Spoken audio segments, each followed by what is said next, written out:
The call from Daniel's teacher was a shock for us. She said she had handed Daniel's case to Barnevernet. What case? We asked ourselves. He was only 3 years old, shy but healthy, loved and cared for.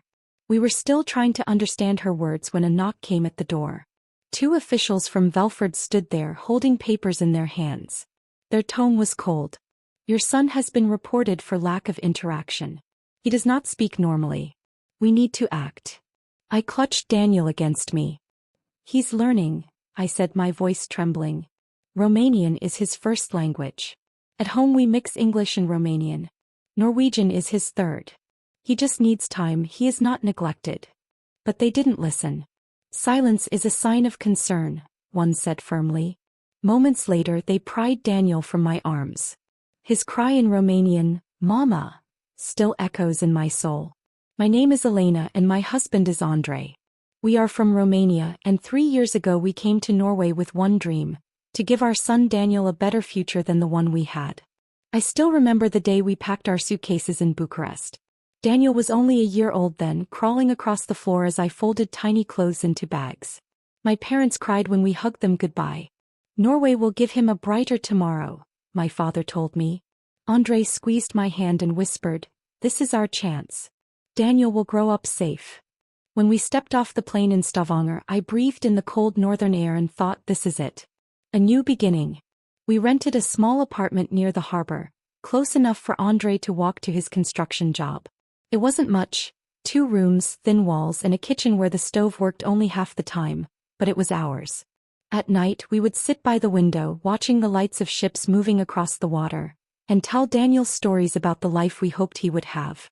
From the beginning Daniel was a quiet child. Not unhappy, not unhealthy, just quiet. He loved playing with his blocks, lining them up in careful patterns. He laughed when Andre lifted him high into the air or when I made silly faces. But he rarely spoke. At home we spoke Romanian. It was natural for us, the language of our love, the language Daniel first heard when he entered this world. Mama, Tata. His first words were ours. But we also wanted him to grow in this new land, to learn English and Norwegian. So we mixed languages at home. Andre would say, "Ball Daniel, this is a ball," while I would repeat in Romanian, "Minge minge."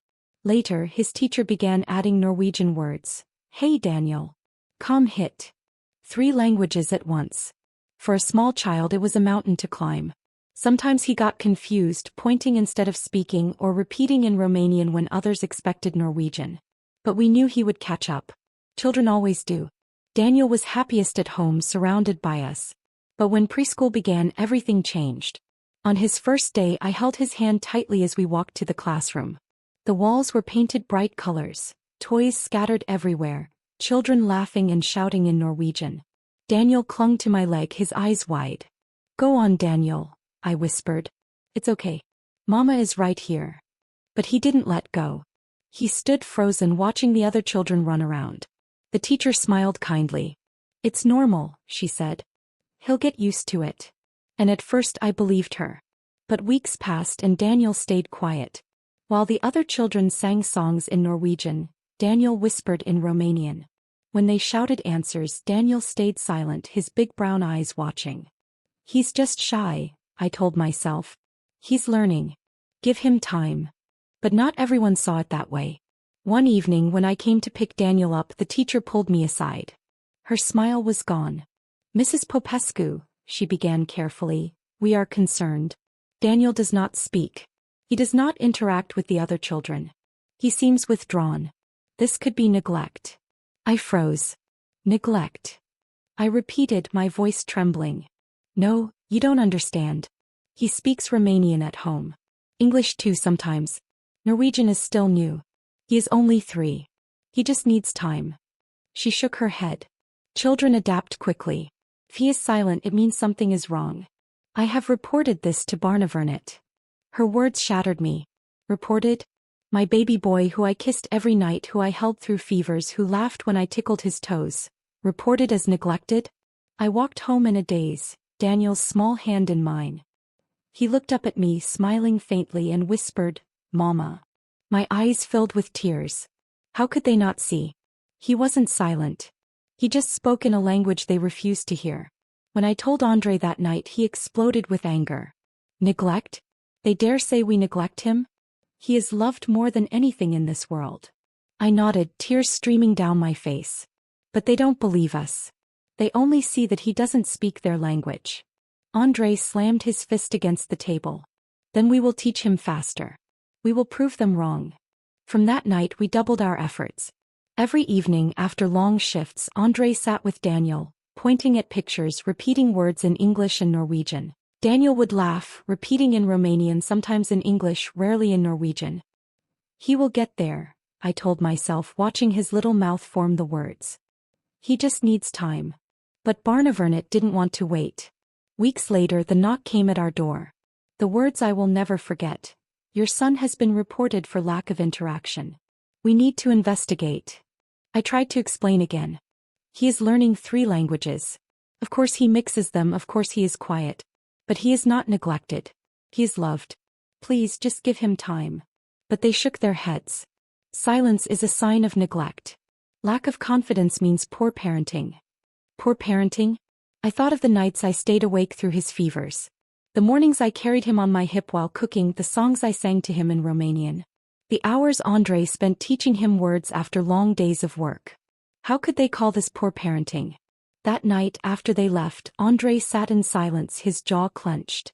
Finally he said, "If they take him we will not stop. I swear to you, Elena, we will fight until he comes back." His voice shook with a rage I had never heard before. I looked at Daniel, asleep in his bed, his small chest rising and falling peacefully. He was perfect.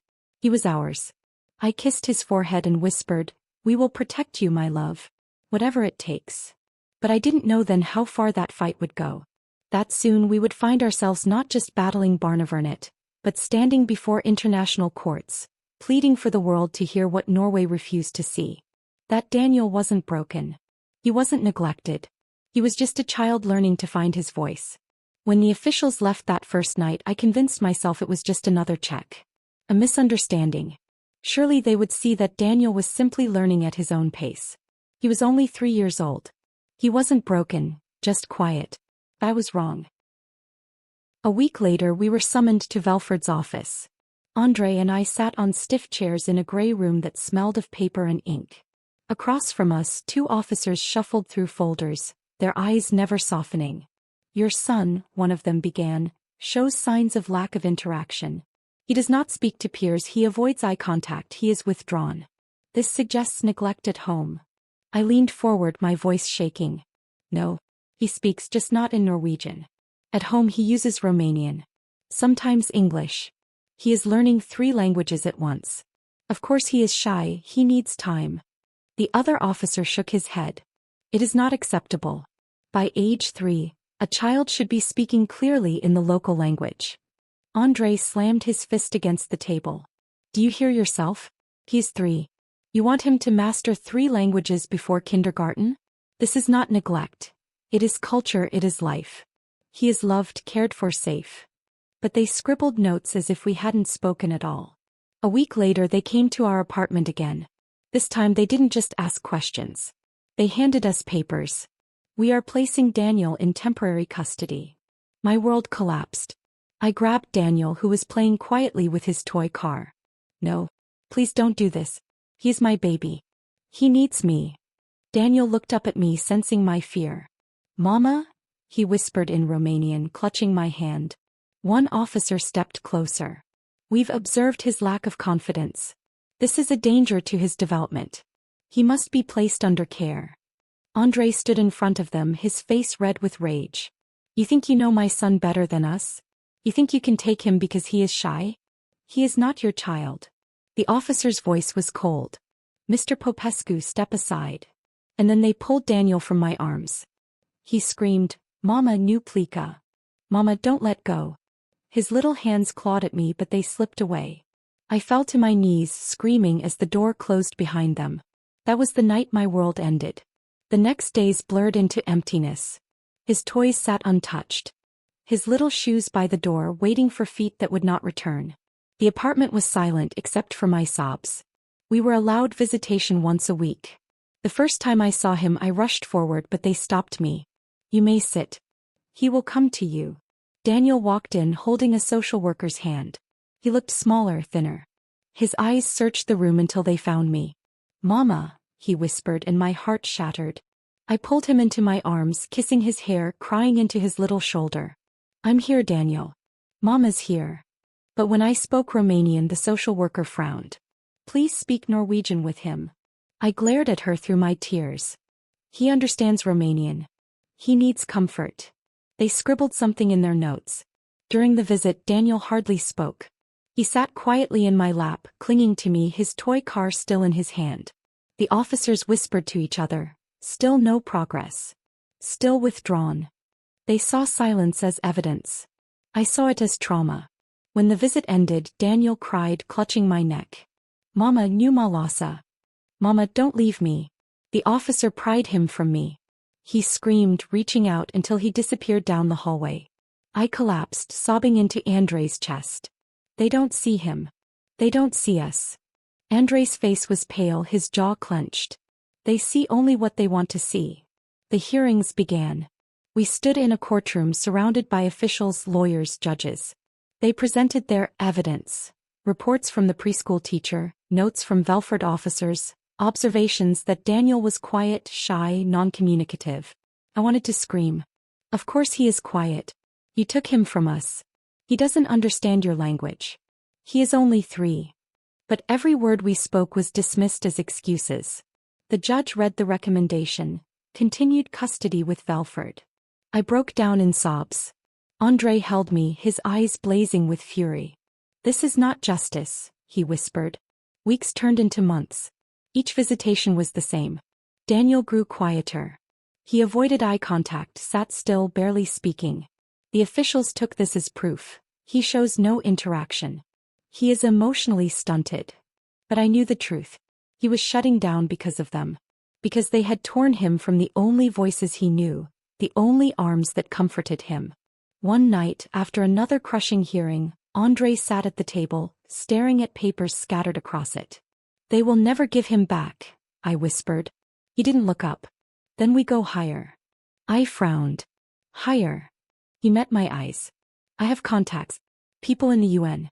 If Norway won't listen, the world will." I stared at him, hope flickering in my chest for the first time in months. "Do you think they will help?" Andrei's voice was steady. "They have to. I will make them see." That night he wrote emails. Dozens of them. To lawyers, to human rights groups, to old colleagues and friends he had once worked with through NGOs in Romania. He wrote to the UN Committee on the Rights of the Child. He poured our story into every message. "My son has been taken because he is shy. Because he speaks Romanian instead of Norwegian. This is not neglect. It is discrimination. Please help us." Days later a reply came. Then another. And another. People were listening. And for the first time I felt a spark of hope. But the hope was fragile. Every day Daniel was gone, he slipped further into silence. Every time I saw him, he clung to me less, his eyes dimmer, as if the light inside him was fading. I prayed every night, whispering into the darkness, "Hold on, my love. Mama is fighting. Baba is fighting. We will bring you home." But each morning when I woke to the silence of our apartment, I wondered if we would be too late. That was when Andrei looked at me, his eyes burning with determination. "They took our son because they thought his silence was weakness. But his silence will be the thing that makes the world listen." And so we prepared for a fight not just in Norway but beyond its borders. Our pain was about to become our weapon. When Barnevernet shut the door on us, Andrei opened another. For weeks, our apartment became a battlefield. The kitchen table turned into a desk covered with papers, reports, court decisions, and endless drafts of letters. Andrei worked through the night, his face lit only by the glow of his laptop. His hands shook from exhaustion, but his eyes burned with determination. "We will not stop here," he told me. "If Norway refuses to listen, then Europe will. The world will." A lawyer from an NGO in Brussels wrote back, "We have followed cases like this before. Yours is not unique. But the evidence you provide is strong. This may be a case for the European Court of Human Rights." I held the email in my trembling hands. "Andrei, do you think it's possible?" He nodded, his jaw tight. "If we can get them to see us, not as immigrants, not as statistics, but as parents, then yes. It is possible." Meanwhile, our story began to spread. A Romanian newspaper in London picked it up first. Romanian family in Norway loses son over silence. The headline sparked outrage. Social media exploded with people asking, how can silence be neglect? Soon larger outlets followed. A European news channel aired an interview with me. I sat in front of the camera, clutching Daniel's toy car in my hand. They say he does not speak, I said, my voice trembling. But he speaks to us, in Romanian, in English, in laughter, in hugs. He is only 3. They say we neglect him, but we have given him everything. How can love be called neglect? The clip went viral. Thousands of comments flooded in, this is injustice. Norway must answer. Children should not be taken for being shy. The pressure mounted. The UN Committee on the Rights of the Child sent a letter, expressing serious concern over Daniel's case. Experts testified that multilingual children often speak later, that shyness is not a disorder, and that separating a child from loving parents over cultural misunderstanding violates human rights. Norway tried to defend itself. Barnevernet issued a statement. The child in question showed signs of lack of interaction, which is a risk to development. All measures taken are in the child's best interest. But the world was no longer convinced. Finally, the European Court of Human Rights accepted our case. When Andrei told me, I broke down in tears. This is it, I whispered. This is our chance. We flew to Strasbourg with nothing but hope and determination. Walking into the great hall of the court, I felt both small and powerful. Small because we were just 2 parents, ordinary and exhausted. Powerful because behind us stood the weight of truth and the eyes of the world. The trial began. Norway's lawyers presented their arguments. They spoke in measured tones, waving reports. The child was withdrawn. He failed to interact. There was risk of emotional delay. The parents did not encourage his confidence in the local language. Intervention was necessary. I wanted to scream. But our lawyer spoke calmly, firmly. Your Honors, she began, this is not neglect. This is a child raised with love, learning 3 languages at once. His silence was misread. His parents' culture was dismissed. And the result? A child torn from his home, traumatized for being different. She presented evidence. Expert testimony from linguists who explained that bilingual and trilingual children often appear silent while they process languages internally. Pediatricians testified that Daniel's development was normal. Psychologists warned of the trauma caused by unnecessary separation. Then came our turn to speak. I stood, my knees trembling, clutching Daniel's photo in my hand. My son is not broken, I said through tears. He laughs, he plays, he whispers Mama, in the language of my heart. He is only 3. They say he lacks interaction. But what child can smile when he is torn from his mother's arms? What child can speak when his voice is silenced by fear? They punished him for being quiet when all he needed was time. The judges listened in silence. Andrei spoke next, his voice steady, his words like fire. I have worked with human rights groups before. I have seen injustice. But never did I imagine it would touch my own family. They call this the best interest of the child. Tell me, what interest is served when a boy cries every night for his parents? When his mother's arms are empty, when his father is silenced? This is not best interest. This is harm wrapped in the language of authority. And we will not accept it. His words echoed across the chamber. After hours of arguments, the judges withdrew. We waited, hearts pounding, hands gripping each other like lifelines. Finally, the decision came. The court declared that Norway had violated Article 8 of the European Convention on Human Rights, the right to family life. Their words were clear. Separating a child from his parents based on cultural misunderstanding and language differences is unjustified and harmful. The boy must be returned immediately. I gasped, my hands flying to my mouth. Tears blurred my vision as I clutched Andrei's arm. We won, I whispered. We finally won. But the greatest moment came days later when we saw Daniel again. Not in a visitation room, not under supervision, but as parents reclaiming their child. He was led into the room, clutching a teddy bear. His eyes searched, uncertain, until they found us. Mama, he cried, running forward. I fell to my knees, arms wide, sobbing as he collided into me. I kissed his face, his hair, whispering, I'm here, my love. I will never let them take you again. Andre lifted him high into the air, both of them laughing and crying at once. Daniel's small voice, soft but steady, whispered in Romanian, "Acasă." Home. For 5 months we had lived in torment. For 5 months we had been told our love was not enough. But now the truth had triumphed. Daniel was back where he belonged. And as I held him close, I realized, silence had nearly stolen him from us. But in the end his voice was heard, not through words but through love, persistence, and the courage to fight when all seemed lost. When Daniel came back to us, it felt as if the world had stopped spinning for a moment. After 5 long months of silence, hearings, and endless battles, he was finally home. His little arms wrapped around my neck, his tiny heartbeat pressed against mine, and I swore to myself, I would never let him go again. The apartment that had felt like a tomb was suddenly alive. Daniel's laughter filled the rooms, his toys scattered once more across the floor. Even his quiet footsteps padding down the hallway sounded like music. But though he was back, the shadow of what happened lingered. At night, Daniel often woke crying. He would sit up in bed trembling, calling softly, "Mama, Baba." His little voice cracked with fear, as if afraid we might vanish again. I would rush to his side, holding him close, whispering in Romanian, "Shu, my love. We're here. You're safe." But his wide, tear-filled eyes told me the truth. He no longer trusted the world. The trauma didn't vanish overnight. At preschool, Daniel clung to me on drop-off days, refusing to let go of my hand. His teacher, now a new one, tried to coax him with smiles and toys, but he shook his head, burying his face in my dress. "He'll take time," I told her firmly. "And this time, please, let him." At home we were patient. We spoke slowly, mixing Romanian, English, and Norwegian. We didn't pressure him to speak. We simply surrounded him with love. Some days he was quiet, hiding behind us. Other days he surprised us, pointing to the cat outside and saying "Pisica" in Romanian, or whispering "cat" in English, or trying softly, "cat" in Norwegian. Each word felt like a victory. And slowly, piece by piece, Daniel began to heal. For us, though, the scars ran deep. Every knock at the door sent chills through me. Every letter in the mailbox made my hands tremble.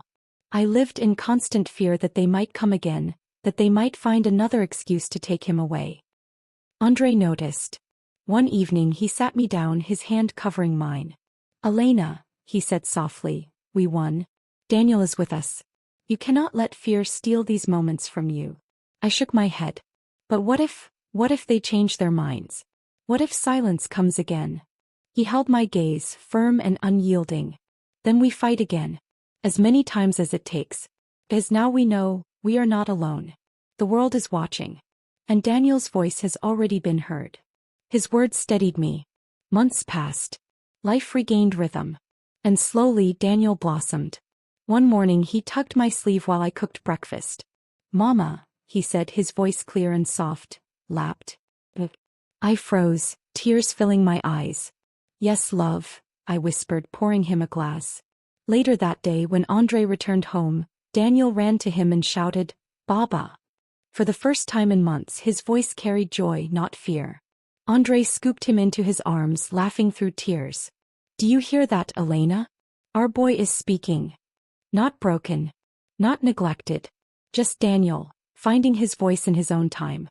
But beyond our little home, the world still echoed with our story. News outlets followed up, reporting on the European Court's ruling. Headlines read, "Family reunited after European Court condemns Norway's child welfare decision." Human rights organizations cited our case as proof of systemic flaws in Barnevernet. Other immigrant families reached out to us, their voices trembling with the same fear we had once carried. "You give us hope," one mother wrote to me. "If you could fight and win, maybe we can too." Andre read those messages with a solemn expression. "We must speak for them," he said. "Our fight cannot end with Daniel." So we continued to share our story, not just for ourselves, but for the countless families still trapped in the same nightmare. One evening, as I tucked Daniel into bed, he looked up at me with sleepy eyes. "Mama," he whispered, "you didn't leave me." My throat tightened. I stroked his hair gently. "Never, my love. Never." His small voice replied, "I love you." Tears spilled down my cheeks as I kissed his forehead. That moment, the sound of my son's voice, soft and certain, was worth every battle we had fought. Looking back, I realized something. They thought Daniel's silence meant weakness. They thought our immigrant voices were too small to matter. They thought they could take our child and we would crumble. But they were wrong. Daniel's silence was never a weakness. It was patience, resilience, the quiet strength of a child navigating 3 languages and a new world. And our voices, though trembling, became thunder when joined by the world. The European court gave us justice, but love gave us strength. To every parent who hears this story, I say this. Your child's voice, no matter how quiet, is still a voice. Don't let anyone call it neglect. Don't let anyone take it away. Because silence is not emptiness. Sometimes, silence is simply waiting for the right time to speak. And when that time comes, as it did with Daniel, it will be the most powerful sound you will ever hear. Barnevernet called Daniel's silence neglect, but the European court saw the truth. Do you think his quiet nature was misunderstood, or was it proof of a system too quick to judge immigrant families? Share your thoughts in the comments. And if this story opened your eyes, like, subscribe, and share so more voices like Daniel's can be heard.